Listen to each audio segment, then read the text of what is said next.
around the country in the world. And definitely there is huge digital transformation, and my talk is going to be more on the lines of my present assignment, that is MSME. So what kind of interventions we are doing and how digitalization is actually taking us forward, in the sense that it's not about uh, X amount of speed that we are moving ahead. It's about, I mean, 2x, 3x, whatever kind of whatever digital the technological advancement that are taking place in their direction. Actually, things are moving ahead in the governmental systems. So, digital transformation is the process of using digital technologies to create new or modify existing business processes, culture, and customer experiences to meet changing businesses and market requirements. Common goals for the implementation of digital transformation are to improve efficiency, value, or innovation. This is very much applicable and relevant to MSMEs, including startups. The MSME space in India has been identified for its potential to put the Indian economy on the path towards recovery from impact of COVID-19 pandemic. According to MEA data from December 2020, there has been increased digital adoption among MSMEs. 47% micro enterprises and 53% small and medium enterprises have adopted digital sales platforms. The big digital shift saw significant increase in tech adoption among SMEs and MSME as against the 29% pre-COVID proportion. 50% of MSMEs incorporated WhatsApp and video conferencing tools into their daily business operations. Experts project that the MSME space will be instrumental in creating close to 90 million jobs by 2030. Wow. So, what are the prevalent obstacles for MSMEs in digital space? The lack of access to quality technology and the requisite tools to train staff in the nuances of social media and the portals of e-commerce engagement is still one of the foremost challenges for MSME. It is imperative that the sector be given increased support from a skill development, capacity building, and technological perspective so as to overcome these challenges on a long-term basis. With adequate support from the government, the MSME space can continue its growth into a key site of national development and self-sufficiency.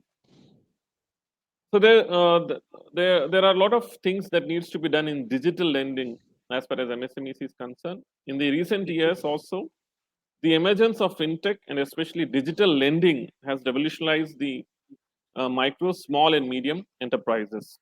Digital lending in MSME has accounted for significant growth in the MSME sector. Digital lending is the process of granting loans to borrowers using the digital medium. All the process related to lending is conducted electronically. It involves the use of online technology to originate and renew loans in favor of a customer.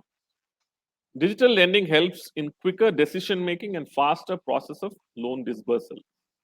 Various studies have revealed that uh, the growth of these in the digital lending to MSME could be expected by 2023. The growth will be about 15 times if digital lending is enabled. This level of growth is due to rapid digitalization and access to easier and cheaper credit facilitated by digital lending companies. Open Network for Digital Commerce, ONDC, is an initiative by Government of India, Ministry of Commerce and Industry, and the Department of Industry and Internal Trade, DPIIT. It is set up to democratize digital commerce in India. At present, digital markets are closed and platform centric, wherein buyers and sellers need to be on the same platform to carry out a transaction. For example, websites such as Amazon, Flipkart, Big Basket, etc. The current model of e-commerce stifles innovation, creates significant barriers to entry for new players, and creates a gap between online demand and the local retail ecosystem. As a result, participation in e-commerce is well below its potential and has tremendous opportunity to grow and tremendous opportunity to grow.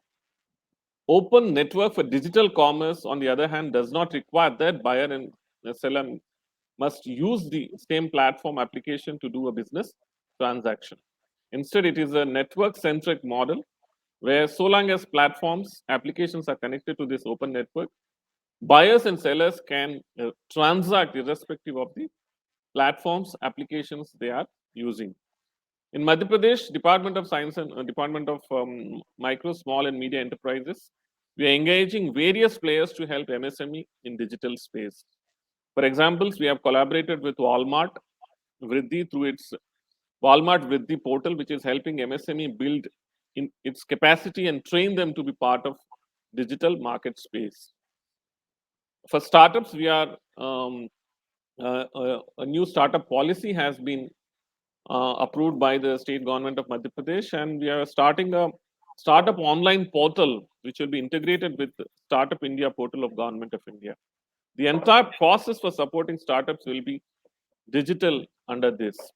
So there are several such initiatives that we are trying to get into, and what we feel is that with programs like Shark Tank India, what we are seeing, there is a huge push for the entire startups and incubation centers.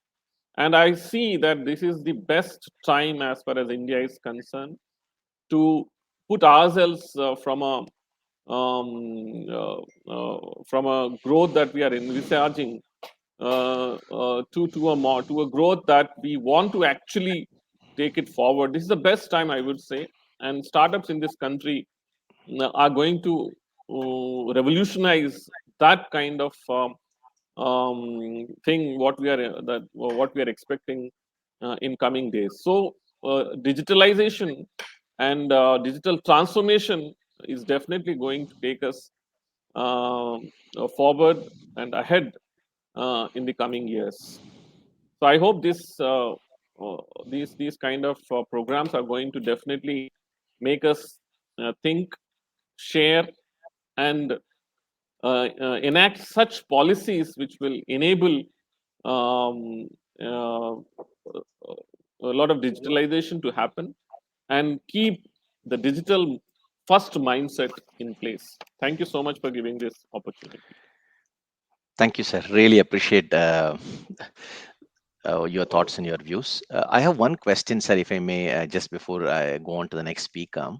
You spoke about capacity issues, skill issues, and how the MSMEs have grown over the last 24 months due to the pandemic and all that stuff. You also spoke about digital lending, where we spoke about 15x growth over a period of time, and current barriers in e-commerce and things like that. One part that sort of I would be more keen, as a moderator as well as a audience in this forum, is to understand, how do we measure success from a digital adoption perspective. Is there something that you already have or you're planning to put in place, sir? See, I mean, first and foremost, all we need to understand, I mean, what I keep telling is that the government intervention, as far as in all these things is concerned, should be minimum. Correct. Number two, where it is really required, the policy decisions should be enabling in nature. So, as far as digital adoption is concerned, definitely there are challenges, there are issues that we are looking at. But what I am also seeing is that not necessarily government is actually coming up with solutions. The Mm, solutions are being created by uh, private players and experts in that particular field, and especially innovation is actually enabling such thing to happen. So I would say that um, I mean we just need to keep pushing things forward and create a positive environment, or what we call the ecosystem for such things to take shape. I think that would actually resolve a lot of these things. Thank you, sir. Really appreciate, sir. Really appreciate. And I would like to take this opportunity to go on to the next speaker, Mr. Akash Deep, sir. Sir, I would like you to introduce yourself and then start with your ideation or ideas about digital first mindset, sir. So we can't hear you, sir. We still cannot hear you, sir. But we can see you.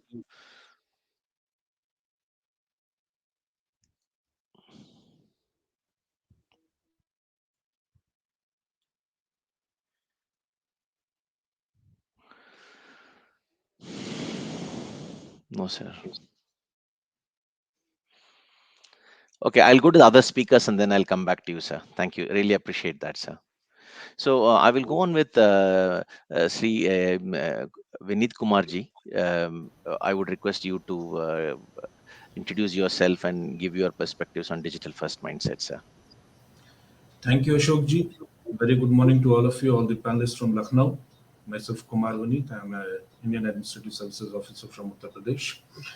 Well, today our topic of discussion, our panel discussion is really very interesting, and it has a very wide perspective as well, with the future of digital transformation and the digital first mindset. That is what we are supposed to discuss. But before that, I would like to just mention that, well, from my engineering days in say 95, 96, from 486 to 2011, so 2021, we have seen something huge and even to very very interesting in the last. The journey of information technology has been really phenomenal, not just in India, not just in world over, but when I talk about my state, that journey has really been very interesting, huge, unprecedented, unimagined.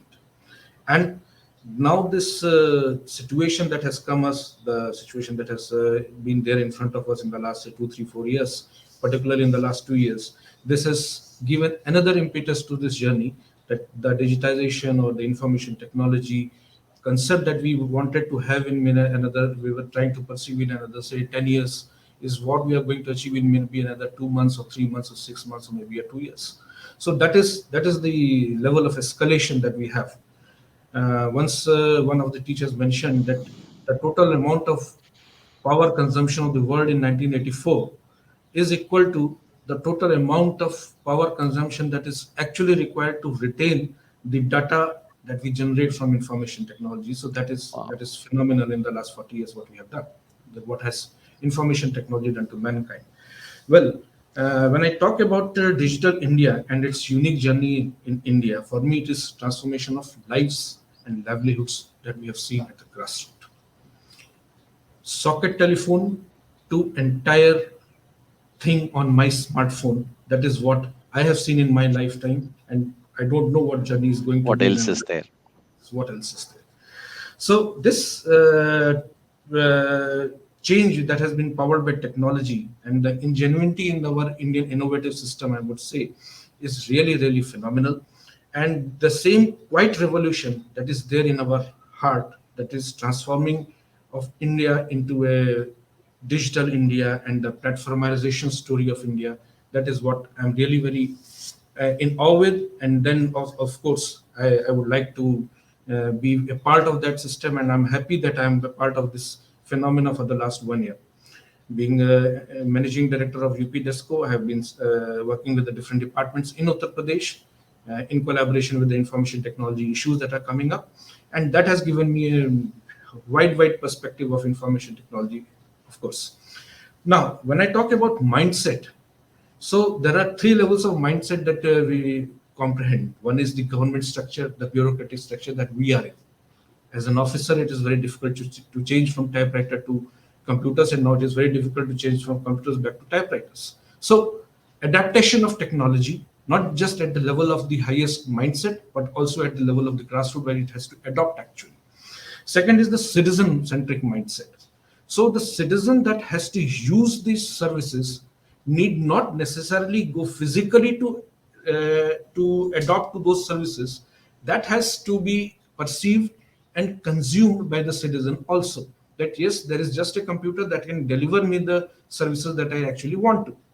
Now, this mindset also has to be adapted and easily made available. That is what information technology concept, what we talk about, the last mile connectivity is all about. And lastly, the service providers, in which we all are here, even the PwC is here, or I am here, where there is a connect between the government-centric services and the citizen. So there comes the private sector or the service provider that actually enter into the services. So it is very easy to create data, but my data has to be secure. My information has to be secure. The ease of doing the business, both for me to do and for citizen to avail, that has to be very smooth. So this entire ecosystem that has to be generated, that has to be perceived, and that is where we have to work in tandem. So when I talk about information technology perspective, particularly in Uttar Pradesh, I would like to mention 4 or 5 departments where we have really taken go ahead, and where we are really excelling, what should I say, and with the new technology that are coming up, that will also I would like to share in 2 or 3 minutes. So one is the first sector that I would like to mention is agriculture. Agriculture has seen a huge initiative of information technology that has come up into this sector. Right from ENAM, the Agriculture Department, Central Government Department initiative to bring everything, what Sir was just mentioning from Madhya Pradesh, that we have to come up with this synergetic marketing system. So ENAM has been a very important initiative that has actually coaxed us that yes, there can be a digital platform that can actually sell the farmers' produce right from their farmland. So now this initiative has led to the development of so many e-commerce websites, so many different initiatives. So now what it has actually helped is that the information technology initiative has actually made a very major impact on the agricultural produce and its marketing mindset. I've been additional director in Mandi, so I can very proudly say that in Uttar Pradesh, this concept of IT initiatives, particularly the small groups that are being formed at different levels, and they're being interconnected, and they have a big platform all over India. So that is definitely very good thing to say. Next is health. Of course, Government of India has come up with their health initiatives, which ultimately is based upon information technology platform, which is based upon the bot technology, where everyone can have their own personal data easily accessible. Good for me also that I don't have my prescription 10 years back, what my doctor did, but maybe 10 years down the line, I will be having all the prescriptions, all the medical details, everything that I can have, that I would like to have, and that can be easily accessible both for my private doctor or if I go to the government hospital as well. So this is the concept that is coming up. Uttar Pradesh has already come up with their various initiatives. As of now, in the COVID regime, we are already taking care of the telephonic conversation, because ultimately we have to take care of each and every technology, be it analog, be it digital, be it website, be it mobile app, whatever. It has to come to one platform, where in Uttar Pradesh it is grievance redressal system. So everything we pick up from every place and we just put into the grievance redressal system, which goes to the information technology platform, and the redressal system. So again, next is the citizen-centric services, both government to citizen-centric services, the direct benefit transfers. Maybe in Uttar Pradesh, more than 75,000 crores cumulative has gone through this direct benefit transfer, and you can imagine the entire data that is there with us in our data center, crores and crores of data, and we have to keep it safe. We are also making a process to analyze it, dig it into it, that what can be the outcome of it and how to well to analyze it. More than 267 services of more than 36 departments, which is there on the G2C services, which people are willing to. Caste, domicile, etc., has become very easy to access. Khatoni has become very easy to access. So all these citizen-centric services, which have blossomed in the last 10 years, in the last 3 to 4 years, they have boomerang like anything. They have taken a huge, what should I say, coverage. Next is our day-to-day activities that I would also like to mention. It is very to get how when my next bus is coming. This is the next state-of-the-art smart city concept that is coming up. That just like in London city or in Europe, in every country, you just stand up and see, oh, Next bus is coming in another 10 minutes. You don't have to ask anyone. There is a display. So that concept is coming up over in India also. Maybe in another 1 or 2 years, we are going to have that things. So be it ticketing, be it trafficking, be it our travel, be it our health, be it our education. Everything is being covered. Now, I would like to mention two schemes before I come up to the other initiatives about the policy. The two things that we have taken up is, one is the major handicap that any of the citizen-centric services place was the availability or the reach of the technology. So, government of Uttar Pradesh decided that every student in academic year 21-22 will have a smartphone or a tablet. So we have already initiated that scheme. I'm proudly say that it is the UP DESCO in Uttar Pradesh that has taken this initiative. The scheme is being run by us, and we have already started with our dissemination of this concept. We are going to run it for 2 years. We have some CSR activities associated with CSR initiatives associated with it. Infosys is giving us their Springboard platform free of cost, where major educational more than 3,900 courses are there for free. So reach of digital transformation at the last level is the concept that we really wanted to entertain, so that at least at the graduate level, postgraduate, doctorate, whatever the courses any student takes after +2, would be able to reach the different initiatives of government, get into touch with the different education system, whatever is free of cost in the internet, that can be easily made available. And one very important initiative that we have taken is, because I always mention that is mining. In mining, we have taken up our IoT Hmm. and artificial intelligence, through which we have created some 10 or 12 major um, doors at different level from where our mining material used to come in a major way. Now, any truck that passes through it, all the information is gathered through artificial intelligence. What is the mining ore? What is the truck number connected to the Vahan? So we can easily check each and every, within 5 to 7 minutes of a vehicle going through that door, we have all the information that we want, and we can generate fines also, and subsequently things and that has given a big initiative and big boost up to our revenue realization as well. So to conclude, these are the various fields, various structures, and the journey of information technology that I have seen, or in the government of UP that we are going to see. Lastly, I would like to conclude is that the policy initiatives that we have taken up and their results in Uttar Pradesh. Well, seeing the volume of data that was being generated, because in India we have just 2% of data center, the data that we generate is only 2% is kept in India, rest goes to on cloud. What we say on cloud, it is situated in, say, Thailand, or say in Europe, or say in Australia, Indonesia, and so on. Now, UP has come up with its own data center policy. We expected 10,000 crores of investment, but I proudly say that we have already got 30,000 crores of investment interests, out of which 5 projects are already in the pipeline, 2 have already started. So when I say about data center, I mean is that data center is not just something working in isolation. It is an equilibrium that creates an ecosystem in a particular environment. So maybe in another 3 to 4 years, you will find the Noida hub, the Yamuna Authority hub, and Lucknow Kanpur hub coming up in a big way. That is just because of one particular policy, which we are easing it out in a big way. Because we know that this particular hub will create so many spokes in its own region that will blossom up the entire information technology genre in this particular region. Next is our startup policies. And in Uttar Pradesh, our startup policy has got a very good initiative. Even in the Dubai Expo 2020, our drone startup got a very excellent credentials over there, and they got up some orders as well.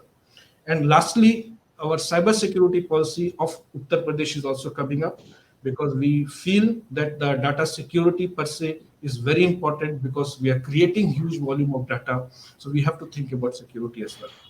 So thank you so much for giving me this opportunity. I would really love to talk about the initiatives that Uttar Pradesh has been taking up in this area, because I also enjoy this journey for the last 1.5 years that I'm going through. Thank you so much. Thank you, sir. Really appreciate this conversation. I'll come back to you in the end. Right now, if Ashish sir is available, can we go on to Ashish sir?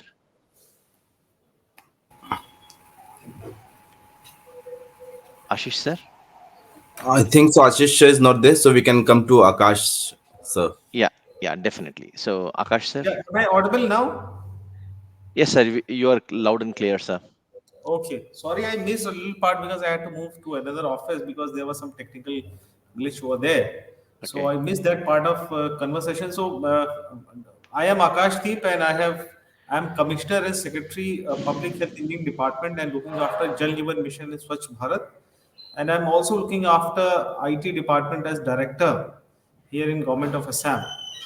So, do I need to respond, or you would like to ask something, and after that I No, should so brief? you can go with your thoughts, sir, and then if there are any questions, I will ask on. We can Okay. go on with So, that, sir.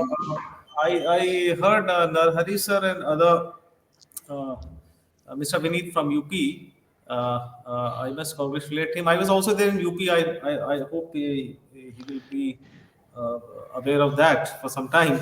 I got the opportunity to work in UP as well. But however, let's come back to the topic. Well, definitely, digital first is what is the everybody is talking about, and more so in government sector, because government has got various functions to do.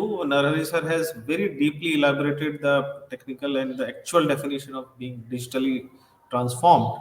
What I would like to say in a layman's language is there are services, there are processes which are involved, and at one end there's a human interface, and the other end is the human interface.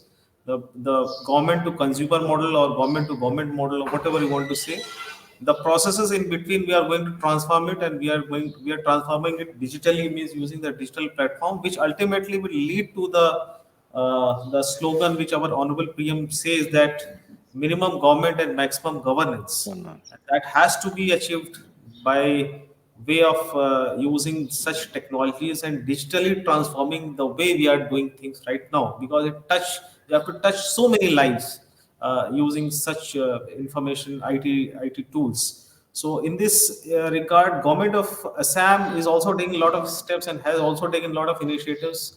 Some we have completed, some are ongoing, and some are pipeline.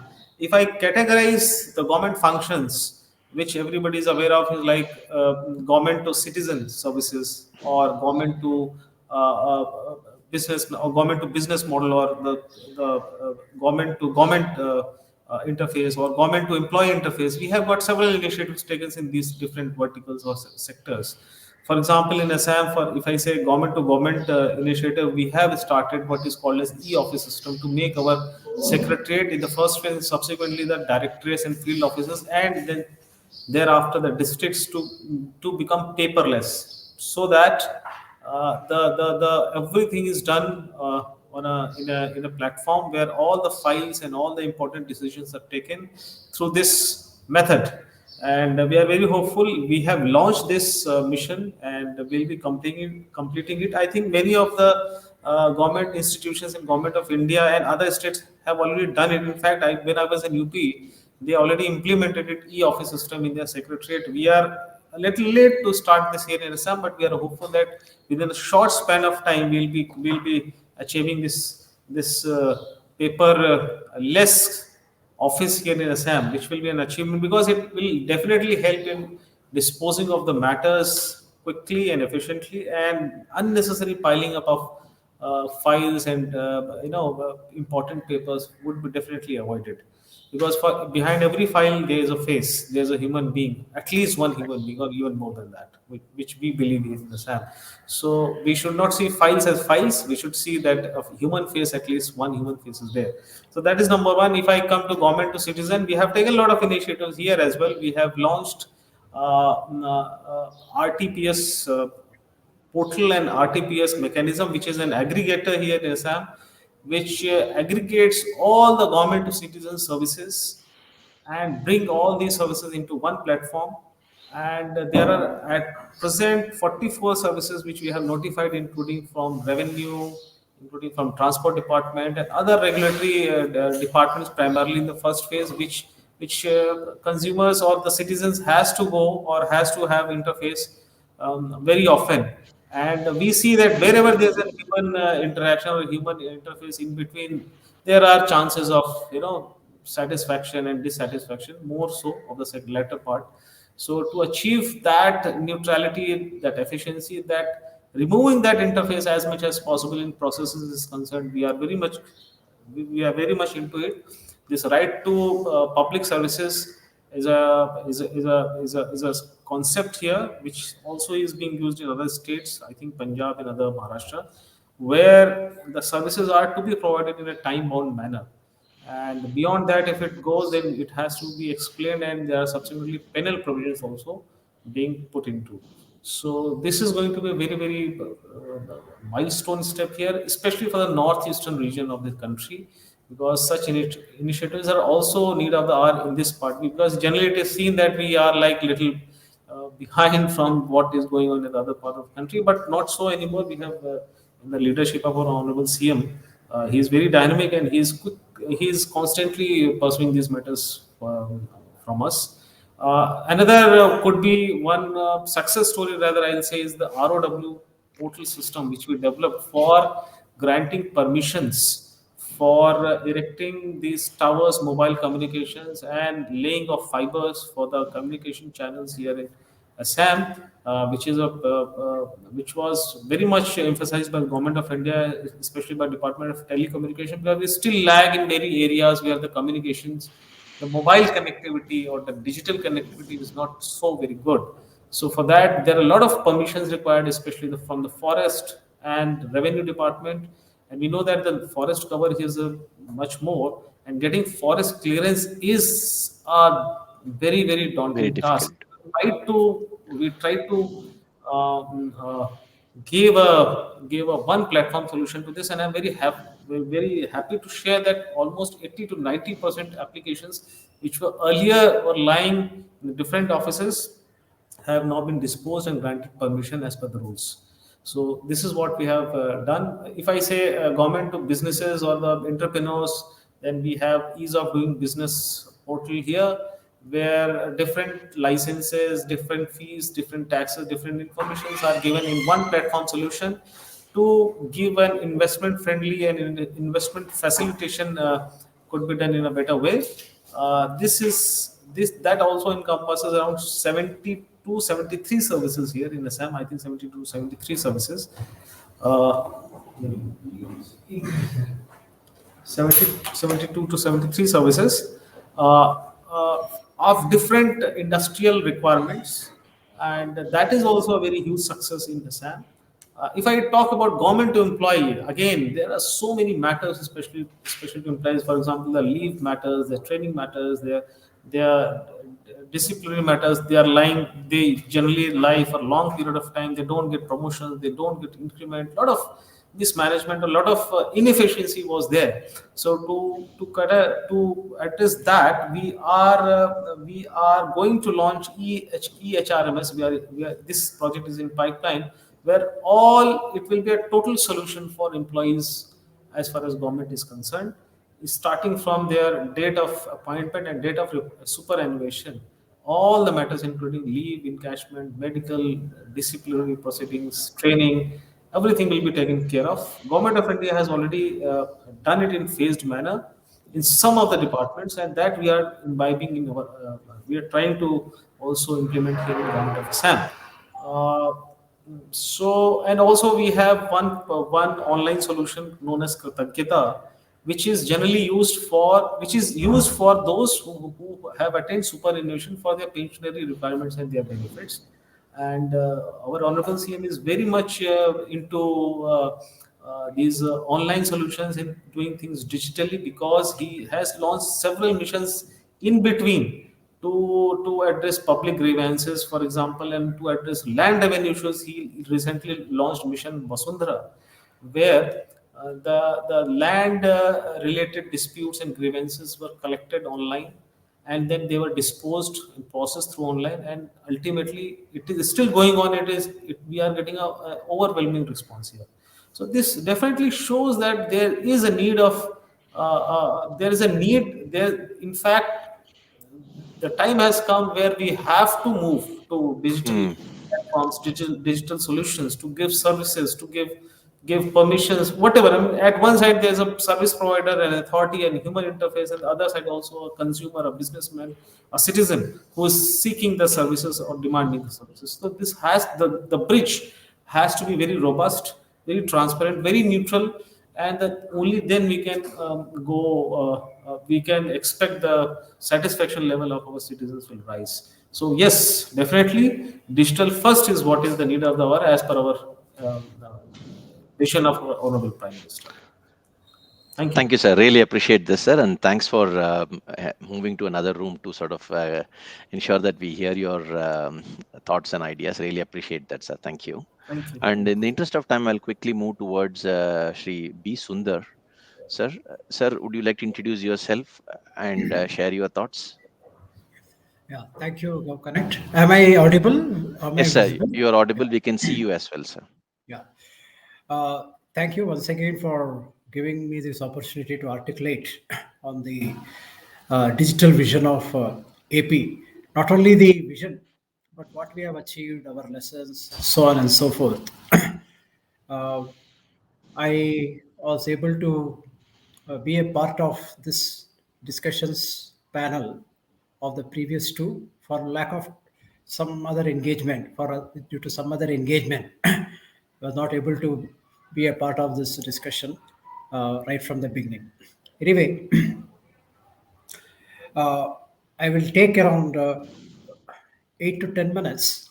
Sure, sir. Sure. Where I have divided my discourse into 3 distinct categories.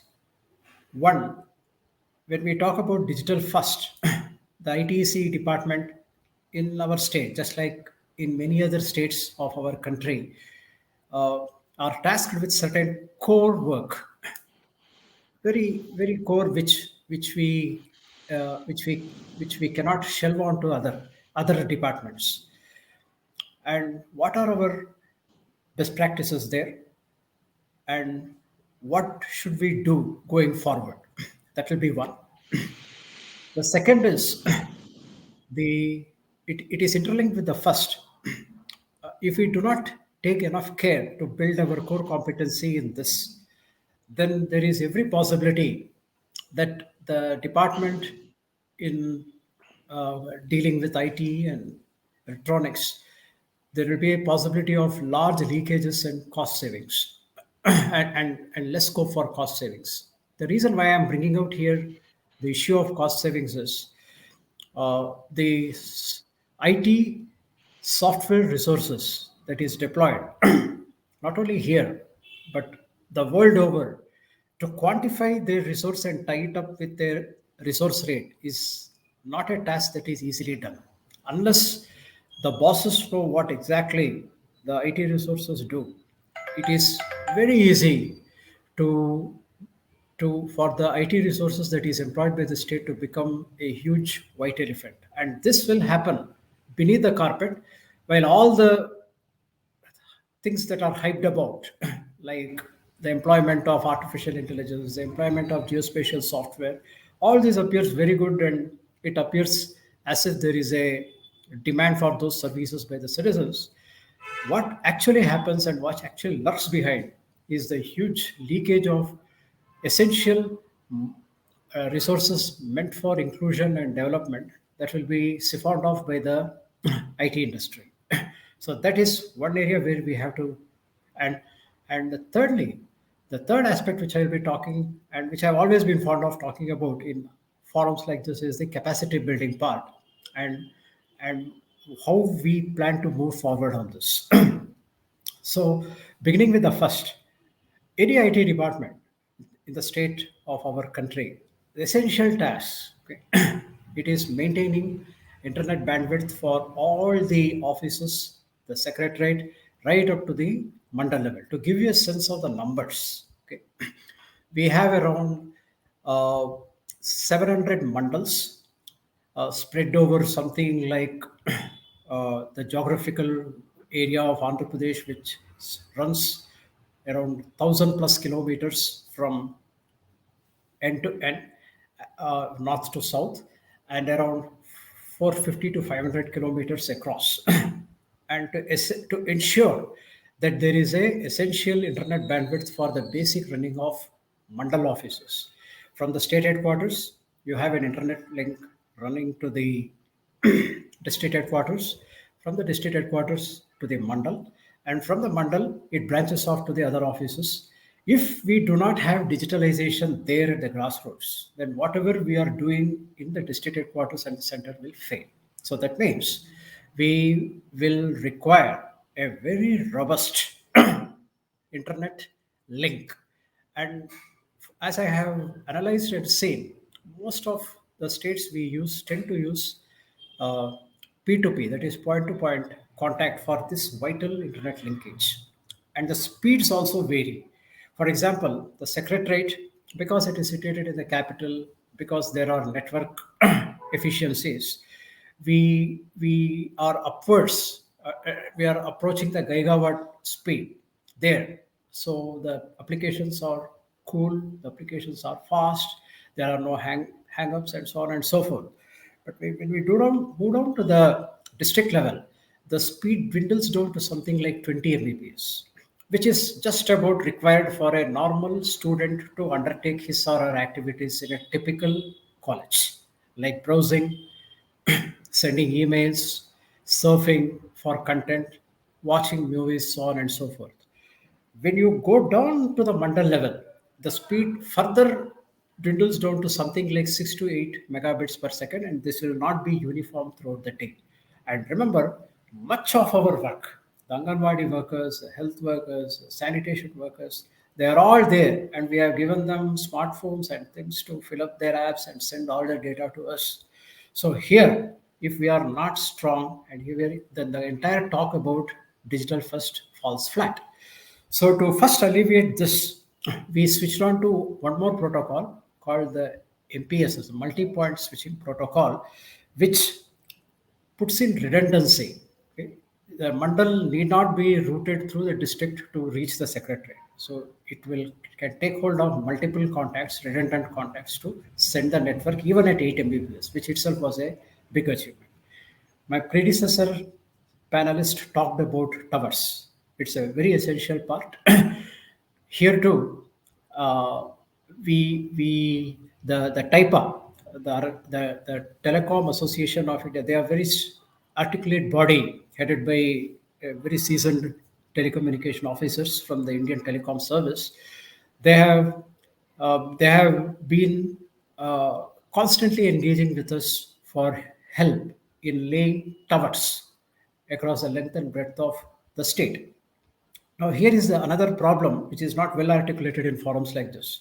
What happens is, when a tower company with so much of investment goes to a village and wants to erect the tower, because once the tower is erected, then optical fibers will be laid, and only then we can talk about all our digitalization initiatives. What happens is, on the land where the tower is laid, the farmer or the agricultural landowner or the non-agricultural landowner tends to benefit a lot. I mean, in the form of rentals. This gives rise to jealousy amongst the neighbors. And if there are political factors involved, the situation gets even more messier. The upshot is, the local people, one way or the other, they will be putting spokes in not wanting to erect the towers by giving out some non-scientific reasons like cancer and frequency affecting the human life and so on and so forth. And this has almost stalled the process of tower laying, which is a vital part of digitalization in the state.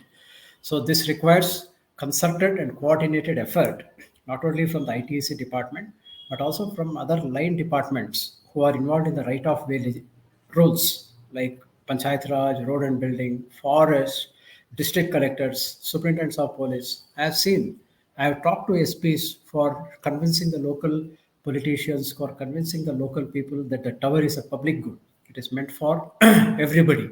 But still, though public goods definition in economics vary, what I am trying to say is it is a non-excludable, it is a non-rival good. So that is the meaning I intend to convey when I talk about the towers as a public good. In line with this, coming to the officialdom, dealing with ITEC and computerization, various departments. We've started the e-office with much fanfare, both at the central level and at the state level. But unfortunately, we have not been able to leverage the full capabilities of the e-office. Like even now, we do not send communications through a channel that exists in the office, that is emails. We don't do it. We sometimes take printouts and send for an office on average 10 papers a day, and you can imagine what it will be across. And believe me, even in the most advanced states, AP is one of them, but still our digitalization in terms of such basic things have not reached the required notch. This is the first aspect I wanted to convey. The second is the requirement of software developers, database analysts, cybersecurity specialists as a team within the government. This is a requirement, but unfortunately, as I have been saying in several other states, for this core work of the digitalization and IT processes within the state, we are relying on the private sector. And what typically happens is the officers who man the ITC department are seldom technocrats. And even if they do come with some amount of technical expertise, like me, we are unable to completely drill down to the level of detail that is required to understand the costing. Uh, if the officers are capable, or if you have a team who is capable of writing codes, who are capable of taking decisions on which databases to use for one particular application, the nitty-gritties of cybersecurity, three essential parts of any app development, then because I have seen even for developing a simple app, the companies, they quote in several tens of lakhs, and it becomes a huge white elephant for maintenance. There's absolutely no maintenance required. In fact, I have seen in several departments that they develop one particular mother code software. Because I am a programmer, I know it very well. And once it is developed, all it requires is some yearly maintenance of employing one resource. But what instead the software firms do is, they year on year, they charge on a per, if it is for extracting a mark sheet, they charge it on a per student basis. As a result of which, states, they pay more than the development cost every year, while actually it should be a small fraction of the developmental cost. Why this is happening?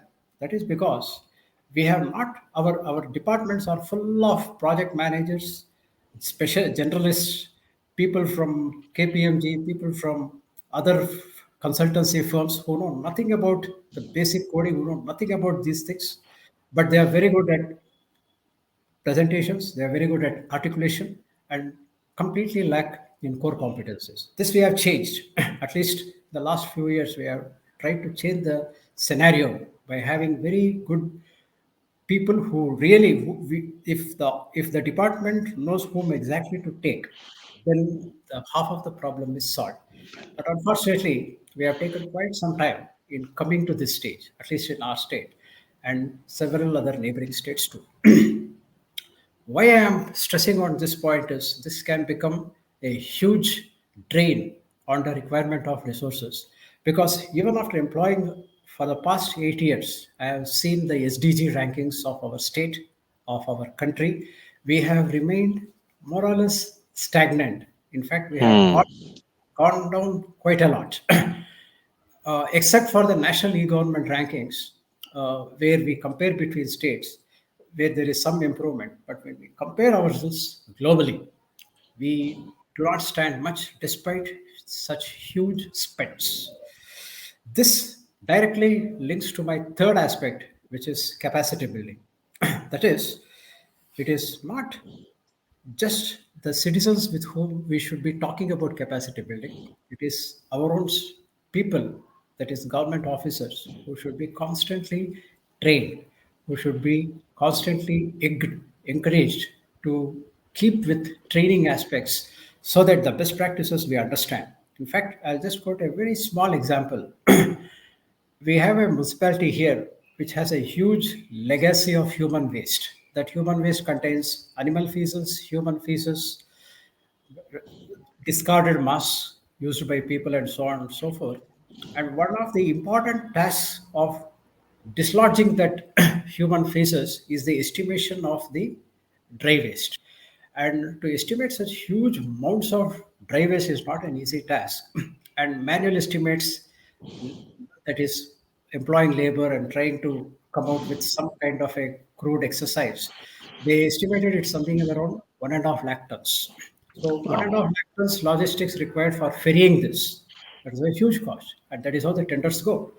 But when we employed a, a geospatial software with precise 3D imaging, with precise latitude, longitude, altitude points, and computed the volume of the waste, it just turned out to be 55, one third of them, 55,000 metric tons of waste, which was a success, and it did save a lot of money, and it was very scientifically accurate too. So one of the possible uses of geospatial, but the thing is, officers need to know and thoroughly understand the software, whether it is open source, whether proprietary software is required, and how much to spend on it. So with this lessons, and I hope the panel has benefited and the audience has benefited, and it is for my own knowledge also, because I keep listening to all the officers here and the exciting work they do. I try to extrapolate, I try to juxtapose and see how best we can proceed further with an eye on cost and with an eye on improving our resource further. Thank you. thank you, sir. Really appreciate. Very insightful, and some of the points that you mentioned are to the spot. So I really enjoyed your very frank conversation, sir. So I would like to move on to Shri Amit Sharma ji. Sir, would you like to introduce yourself and share your thoughts? Yeah, thank you, Ashok. I have had the opportunity to listen to most of the uh, panelists, co-panelists, and it was really insightful listening different kind of varied things, starting from the middle of India to place which is a hot place these days, UP.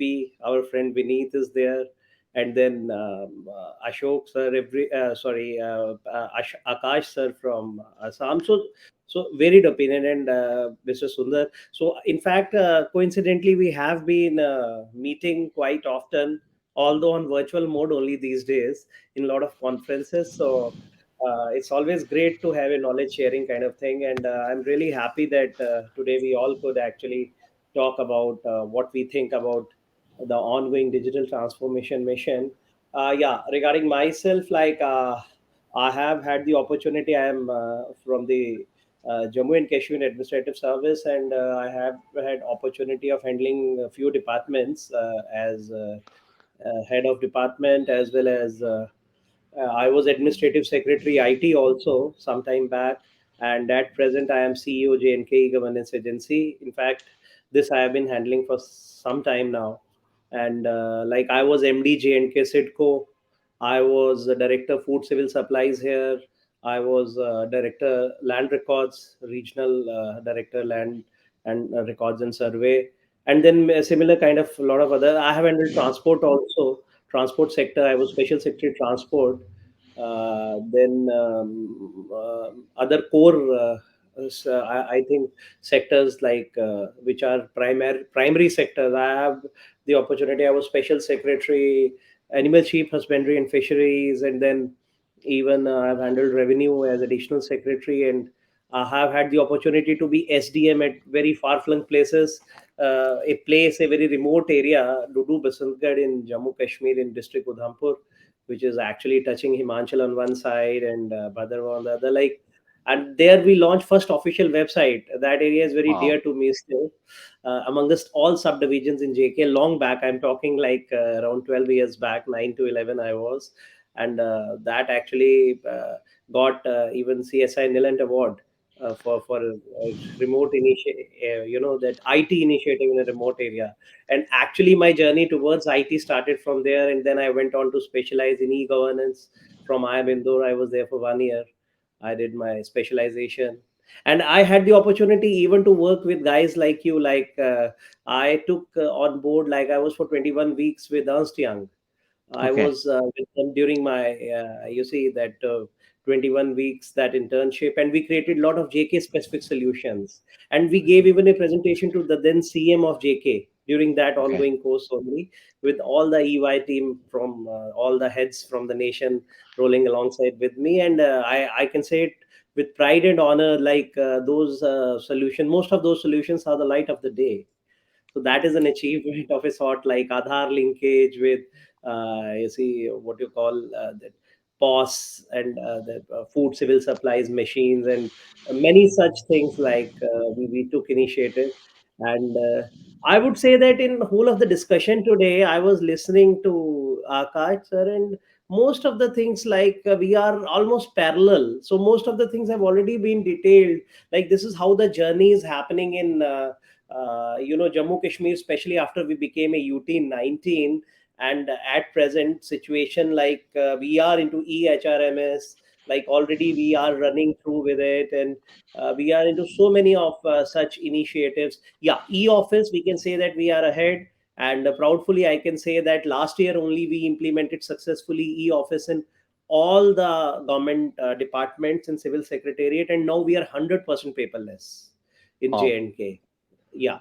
So what is actually happening, like now we are into the second gear. The next gear, actually, we have roped in the HOD offices also, the field offices also, after that. And ultimate aim is to reach up to the last level.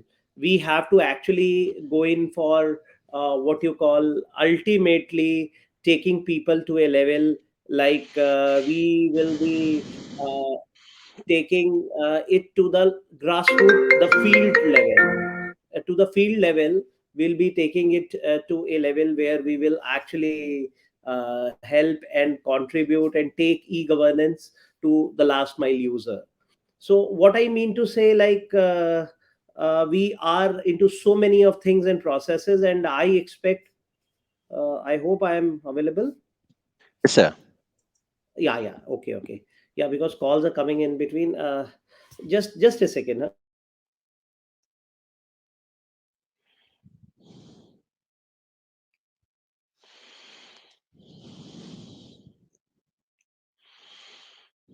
uh, yeah.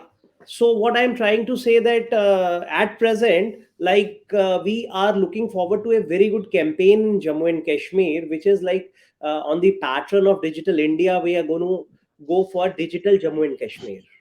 Wow. And yeah, we have already set in the timelines. We are trying to study the models of at the national level, and some heads of SEMTs are also roping in from different states, like they are part of our consultation team, and many people are roping in. And we will be going in for single sign-on kind of thing in the Digital Jammu and Kashmir. We are planning to give a single platform to all the online services, that is a single unified portal. And in that, like most of the things we'll be using, I believe NIC's platform Service Plus is doing well, so probably we'll hinge on to that and will implement it that way. Already, let me share with all of you, like almost 200 services in Jammu and Kashmir are totally online, and they are getting very good public audience also. And see, our objective is basically in Jammu and Kashmir, what we are focused is to connect with journal masses. I believe that if we can help the public, you can very well understand, we all in India can appreciate and understand the relevance behind abrogation of article 370, and developing a direct connect with the public, making it a union territory. So the mission and the objective is to connect to the public. And in this, I want to add on couple of things, like we have taken some very good initiatives, like we have gone for a very successful digital village center concept. Like we have created around 45 to 50 DVCs, digital village centers, in which through MPLS connectivity, even a farmer, even a last mile user, a sarpanch, can directly connect to LG office, to chief Wow. secretary office, to everybody. So we have given an opportunity to public to connect to us, to find out, to connect with all of us, like secretaries. They can put up their issues before us. And like my other colleagues were talking about, already we have Public Service Guarantee Act in place. Like they said, Punjab, even in Jammu and Kashmir, like there's a typical tenure, like if the services are not performed, there's a penalty for the officers for non-performance. So similar kind of initiatives have been taken. Like I can tell you, like apart from e-office implementation, we are going for the modernization, upgradation of the state data center. We are making a state of the art facility. CDAC is working on that project. That's a huge project like we have taken on, and very soon we'll have that one inaugurated, with a lot of things. Like we are collaborating, my agency, which is the premier e-governance agency in Jammu and Kashmir, is driving from the front. Like we are supporting Jammu Smart City Corporation Limited. Recently, I signed an MOU with them, in which we are providing them hosting their services data center for the integrated command and control center. Yesterday only we were busy shaping up the things, like how to move further. So like we are not stopping, in the sense like already we have brought all the revenue record is the lifeline, I believe, of Yeah. any territory, any UT, any state. So we have brought all the revenue record of 20 districts of Jammu and Kashmir online, which practically means like this, we have got the data scanned, and the scanned data is available. Like Aapki Zameen Aapki Nigrani is the name of the campaign, which has been launched. And in that campaign, we have got so much of response. Like you would be surprised to know, like in couple of months only, we have had around 7 to 8 lakh hits. Wow. And those hits are from the public. They are taking printouts. They're so excited, first time in life they're finding their revenue records, that they don't have to run behind those, what you call like lal basta people, patwaris, to get their Yeah. revenue records. Yeah. Simply at the click of a button, everybody is getting all kinds of revenue records available. Similarly, like this big initiative, like we are today only, coincidentally it's the day we are issuing land passbooks Wow. to the public. So like we are integrating a lot of services for the from the employees point of view. We have done some good steps, like even a very good initiative, this is first in the country, I would like to mention here. Like we have gone for employee performance measurement. EPM portal has been launched. So the employees, we have got around 5 lakh employees, permanent employees. So we need to actually find out whether they are working or not. So they'll be filling up their performance by 7th of every month on that portal, and their senior will be actually rating it. So Wow. it's like ACR, APR, not annual affair. It's like a monthly affair. Now everybody is answerable for the single penny they are actually taking from the government exchequer. So we are trying to make officers, accountable. And then we have first time launched this online portal for filling up property returns. And you would be surprised to know, Ashok, like everybody out here, like usually people are not that open talking about their property, immovable and movable property. But in government, it is a mandatory requirement. But all the civil servants file it, their promotions can get halted, every career prospects. In IS, it's a mandatory thing. In even in the state, we have made it now mandatory on the same pattern like online portal. And results are like hardly 1 2 thousand. Manually people used to fill every year. And you would be surprised to know 3.5 lakh people, officials filled this year when the portal was opened on the stipulated dates up to 30th. So these reforms go a long way. They have a ramifying effect in times to come. So government has become accountable, officials have become accountable. And this is how I believe, like we are treading towards the journey of making the digital first mindset implementation in Jammu and Kashmir UT. And I believe like the focus is on, then we are very much focusing on RAS. Like this is the feedback. This is rapid assessment, in which the feedback is to be filled up immediately after availing a government online service. And our government is very particular that this feedback will decide the fate actually where we are heading towards. So we are trying to get like one of our very popular services, online services, domicile service. If you Hmm. can, like permanent resident certificate used to be there Yeah. earlier. Yeah. Yeah. So now we have replaced it with a domicile certificate. So that is a very popular online being available, because it is end to end digitized, like digital signatures of the issuing authority are being affixed in the end, and like you have to apply online, everything is now online there.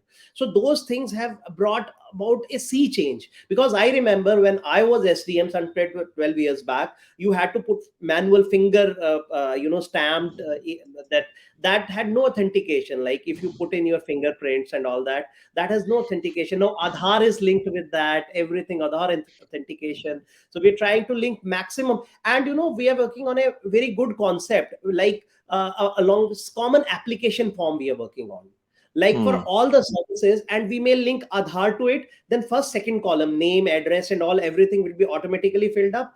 Rest will be like for all the services people apply for. Once you're Wow. filled, you don't have to fill again and again. So public convenience, that's what I think in JK we are working at. Connect with the public. Like we have got LG grievance cell, we have got in that people can directly interact. LG sir sits with us in the secretariat with all the secretaries and spot redressal of their grievances. They are connected through MPLS connectivity. I already told you, people can see us, they can talk to us, and straight away redressal. And similarly, there is one very popular thing which was again an awarded thing, Awam Ki Awaaz.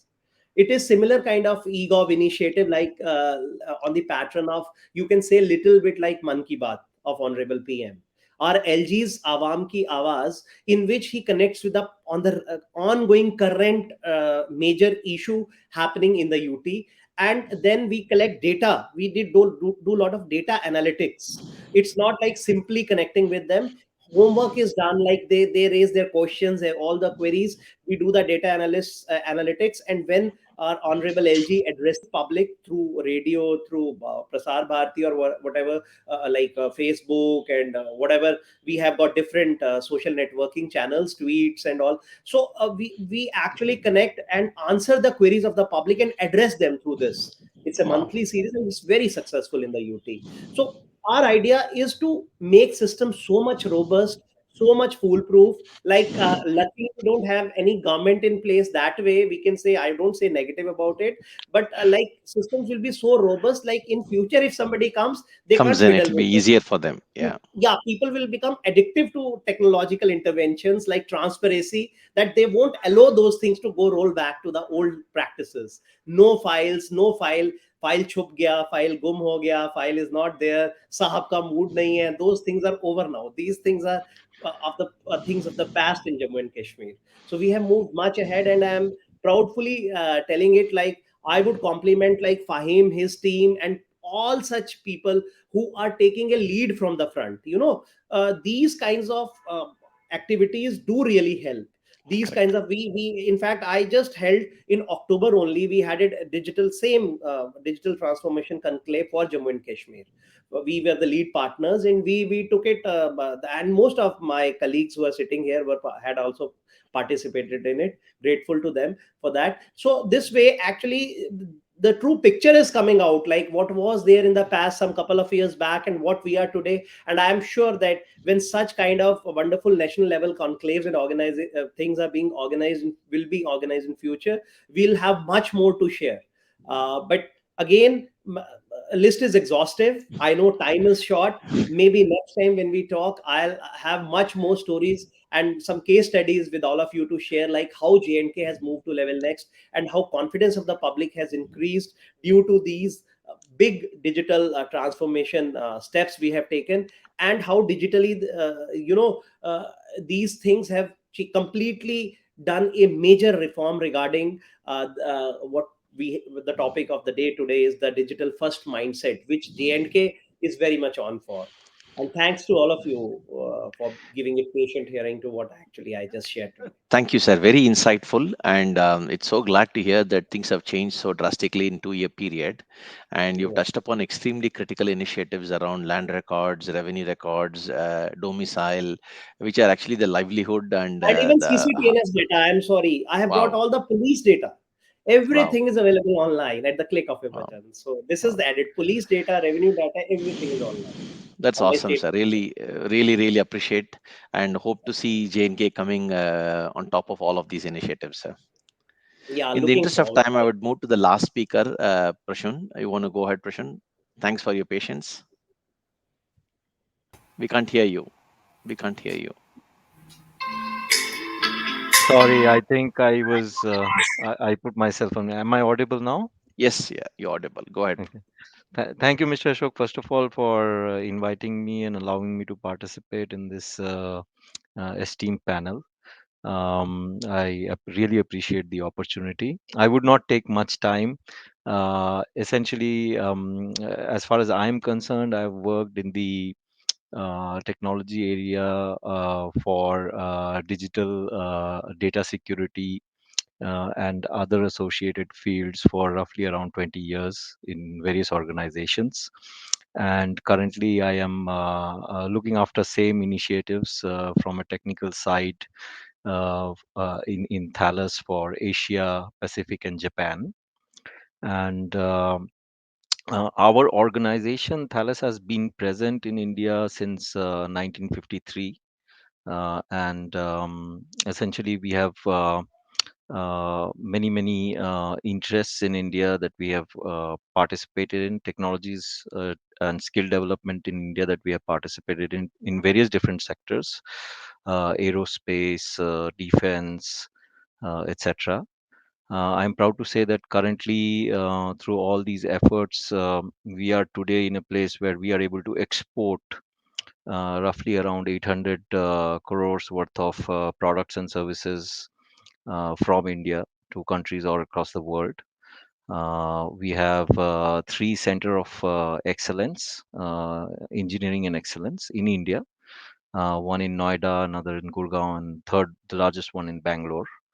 And essentially, and we have also partnered with the very key technology organizations and institutions which are both government from the government space as well as private space, which include Bell, Samtel, L&T, and such organizations.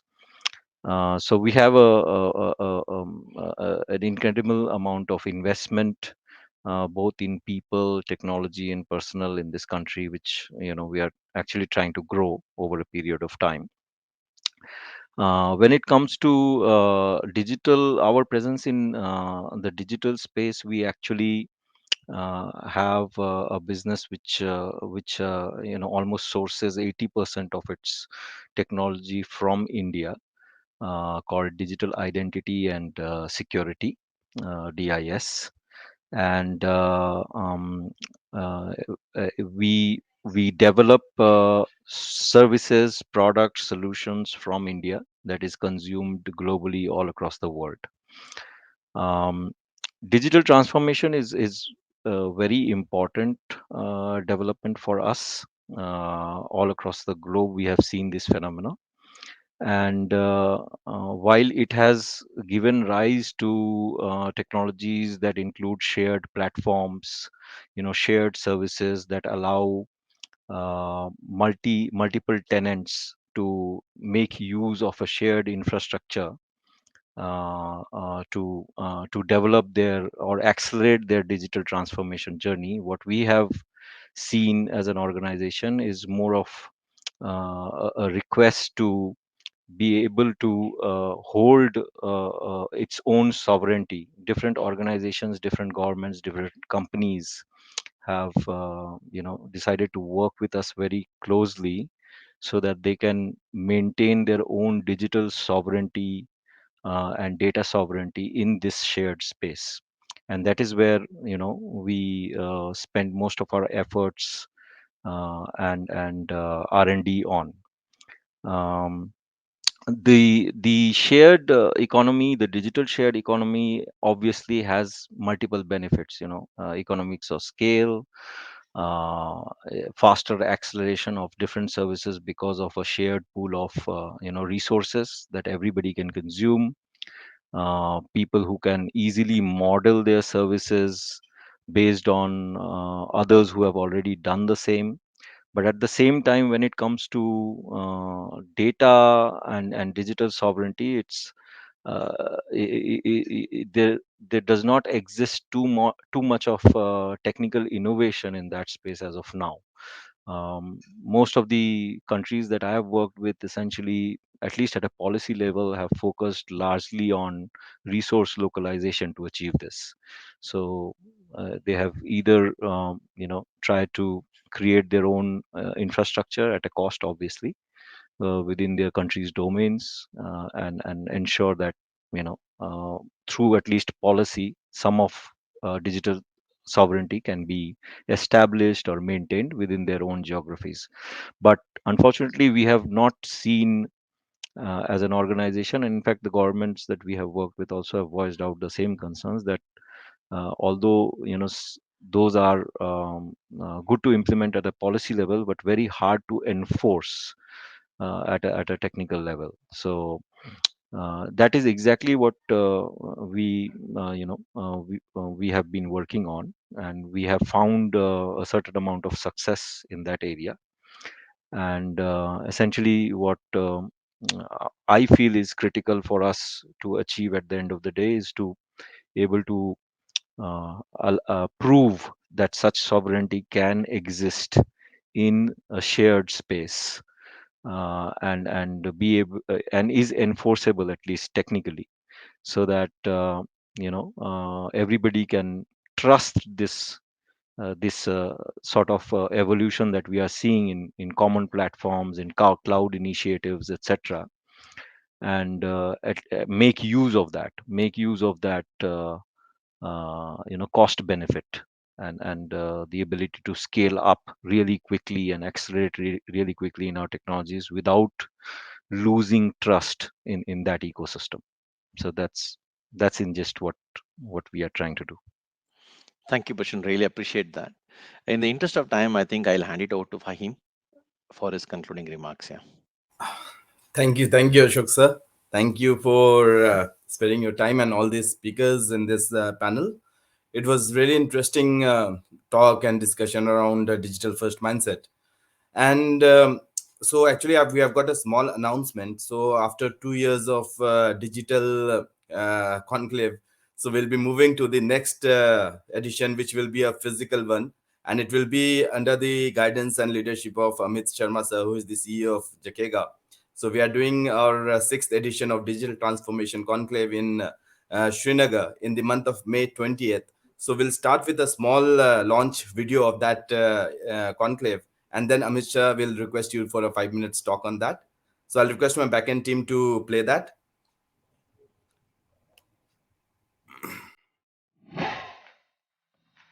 Audio Jungle.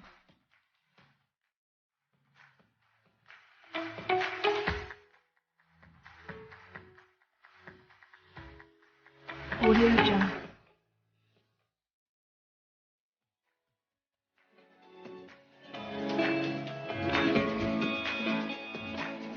Audio Jungle.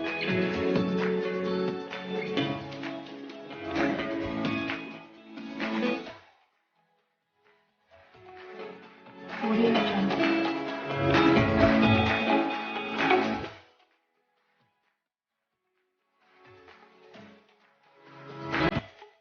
Audio Jungle.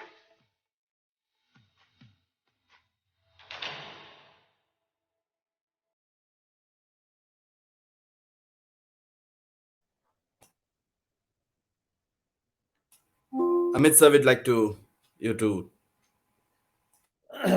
Yeah, thank you, Fahim, and thanks for choosing Jammu and Kashmir for a physical conference. That is already we have talked about, like after so many years. I would say a couple of years, but it seems like a long gap.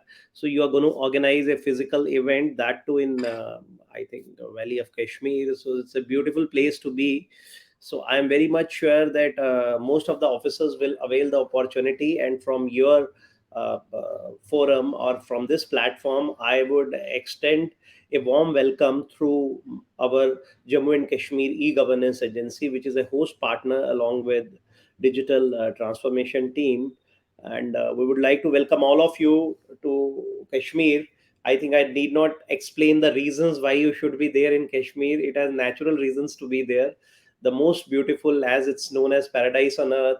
And no better time than May, June, like when the heat is at its peak in all parts of the country, to just refresh, rejuvenate yourself.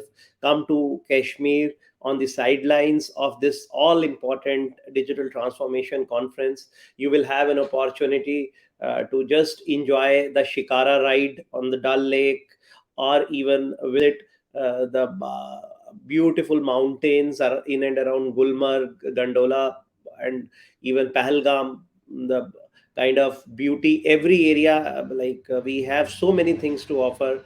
And you can, if you can extend like by a day, you can also have Mata Vaishno Devi darshan when you're coming to Jammu and Kashmir, to make it a complete trip. So I think May is a beautiful time from tourism angle, from even from a change angle. And I'm sure most of you will avail this opportunity being offered by our platform along with digital transformation.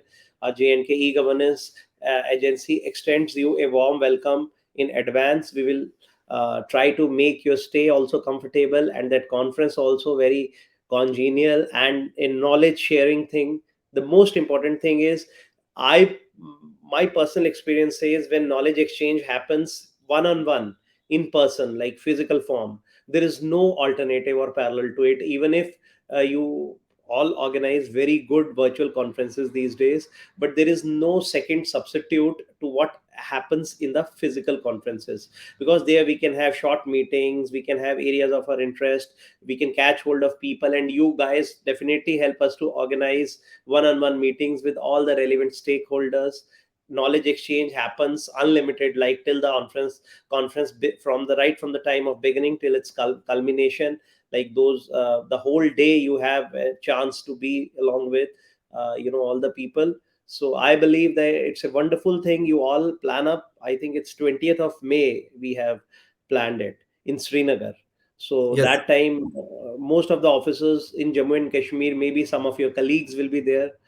So I believe that we should all get a great opportunity to have a physical interchange of thoughts, ideas, exchange our innovations, good practices, online services being offered, whatever in the e-governance and digital transformation, IT domain, we can sit alongside and try to make things happen in a more vibrant manner in times to come, after I believe we all become a part of this wonderful conference which is going to come up in May.